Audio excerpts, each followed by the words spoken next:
When I asked her not to trip with her guy best friend, she posted, "Men think they control you." I said nothing, just switched my status to single, cancelled the wedding, and told her to find a new place. Then all hell broke. That Instagram post didn't just end my engagement, it erased 4 years of my life. My world crumbled, but honestly, it was the push I desperately needed. Looking back, that day started like any other. But by evening, I was staring at a screen, watching everything I'd built with Eleanor unravel with a single tap. I was 29, and just 6 months prior, I genuinely believed my life was perfectly mapped out. Eleanor and I had been together for 4 years, our wedding was set for 8 months away. We met through mutual friends at a barbecue in 2021, and from day one, it felt so easy, you know? She worked in marketing in the city center, I was in software development. We had this comfortable rhythm, cooking dinner, binge-watching TV, dreaming of a house in the suburbs.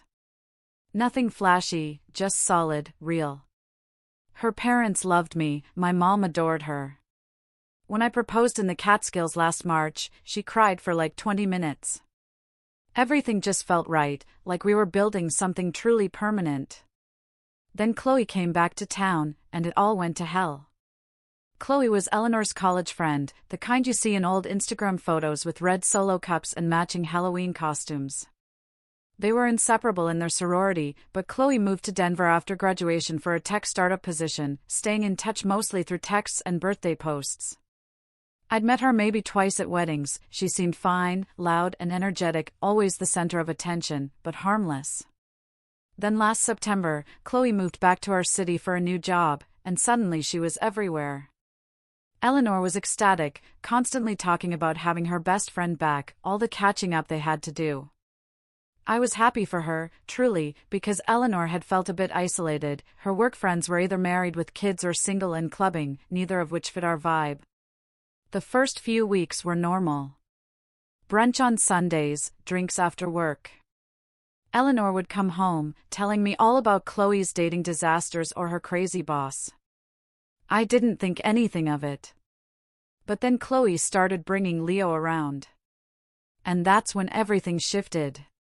Leo was another college friend, part of their old group from Capital University. Chloe described him as her best guy friend since forever. He'd moved to Phoenix after college and was now back as a business consultant. The three of them started hanging out constantly, this whole college reunion thing. They'd revisit old bars, take pictures at their old campus spots, posting everything with captions like "the crew is back together." I'll admit, I felt a little left out. I'm not the jealous type, and Eleanor always invited me initially. The problem was, these hangouts were usually weeknights when I had early meetings, or at places too loud and crowded for my taste. So, I'd decline, telling her to have fun. That's when things really started changing. Eleanor had never been super into fitness, but suddenly she was waking up at 5:30 a.m. for Chloe's CrossFit gym. She bought a new wardrobe of expensive athletic wear, talking constantly about macros and meal prep. Don't get me wrong, I was supportive, telling her she looked great, proud of her. But it felt less like a personal goal and more like she was trying to keep up with Chloe, who was always posting gym selfies with captions about grinding and no days off. Then came the group chat that took over our lives. I'd be next to Eleanor on the couch, watching a movie, and her phone would light up every 30 seconds with messages from Capital Crew Forever. She'd type away with this huge smile, and I'd ask what was so funny.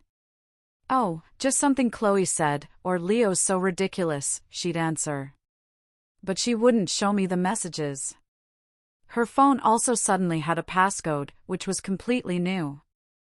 We always had an open phone policy, not controlling, just trusting. Our entire social life got hijacked too. We used to do things with my friends or her work friends, but now every weekend revolved around Chloe and Leo. Chloe wants to check out that new rooftop bar, or Leo got us tickets to this comedy show, or we're all doing brunch. It was always the four of us. Leo seemed decent enough at first. Maybe a little too much finance bro energy, where everything was a humble brag about his apartment or car, but friendly on the surface. What really bothered me was how Eleanor acted around them. She laughed louder, drank more than usual, stayed out later on work nights. A few times she came home past midnight on a Tuesday, with work at 8 a.m. the next day. When I'd ask if everything was okay, she'd get immediately defensive. I'm allowed to have fun with my friends, she'd snap, which wasn't what I was saying at all. The real breaking point came about 3 months after Chloe moved back. We were at an Italian restaurant for Chloe's birthday. Nice place, candlelight, expensive wine. I was trying to be social, even though I'd had a brutal week at work and just wanted to be home. Chloe was holding court, telling some story about a disastrous dating app date, everyone laughing like it was the funniest thing ever. Then, between courses, Chloe got this look, like she was about to announce something huge. She booked a weekend getaway to Sonoma Valley at a boutique winery hotel. It was going to be her, Leo, and Eleanor. Just the three of them, like old times, wine tasting, spa treatments, reconnecting. I sat there, expecting an invitation, but she just looked at Eleanor with an expectant smile. Eleanor was already nodding enthusiastically. I kept my voice casual when I asked if it was just the three of them. Chloe waved her hand dismissively, saying something about it being a college friend's nostalgia trip. Eleanor squeezed my hand under the table, telling me I'd be bored anyway since I don't even like wine that much. Which was true, but utterly beside the point. I didn't make a scene, I just said we'd talk about it later. But I could feel my jaw clenching the rest of the meal. On the drive home, I asked Eleanor if she really thought it was appropriate to go on a weekend getaway with another man while we were engaged, planning a wedding. She immediately got defensive, said Leo was just a friend, and I was being insecure. I told her it wasn't about trust, it was about respect and boundaries. She called me controlling and said she'd already committed. We argued for over an hour. Finally, I just asked her plainly not to go. She went silent for a minute, then said she'd already told Chloe yes, and the hotel was paid for. I suggested she could pay Chloe back, and we could do our own trip to Sonoma. Someday. She called me ridiculous, said she wasn't going to let me dictate who she could be friends with or where she could travel. We didn't speak the rest of the night, and I slept on the couch for the first time in our relationship. The next morning at breakfast, she told me she was definitely going, and that I needed to work on my trust issues. I tried one more time, calmly, to explain this wasn't about trust, but about how it looked and how it made me feel. She cut me off. I'm tired of running every little thing by you because we're not married yet. That sentence hit different. Not married yet. Like the engagement meant nothing, like our 4 years together didn't matter. I just told her she was right and walked out. I went to work, but couldn't focus. By lunch, my mind was made up. If she actually went on this trip, we were completely done. That Friday afternoon, before she even left for the airport, she posted on Instagram a photo of her with a suitcase and sunglasses, looking excited, with a caption asking why men think a ring means ownership, and saying she was running toward her happiness this weekend. She tagged the post with wine emojis and mentioned Sonoma with her favorite people. At least 5 people tagged me in the comments, asking if everything was okay. I didn't respond to anyone. I just sat in my apartment, staring at that post, and something inside me went completely cold and calm. I knew exactly what I needed to do, and I had an entire weekend to do it. I spent Saturday and Sunday methodically taking care of business. First, I changed my relationship status on Facebook to single, no explanation. Then I started calling vendors. The wedding venue? Cancelled. Lost the $2,000 deposit, but I didn't care. The caterer? Cancelled. The DJ, the photographer, every single vendor got a call, every contract terminated. I documented everything in a spreadsheet, that's just how my brain works in crisis mode. Then I called Eleanor's parents. I actually had a good relationship with them, and I wanted them to hear it from me first. I explained what happened, told them about the Instagram post, told them I'd cancelled the wedding. Her mom actually cried on the phone, apologized to me, said she was ashamed of her daughter's behavior, and that she'd raised her better than this.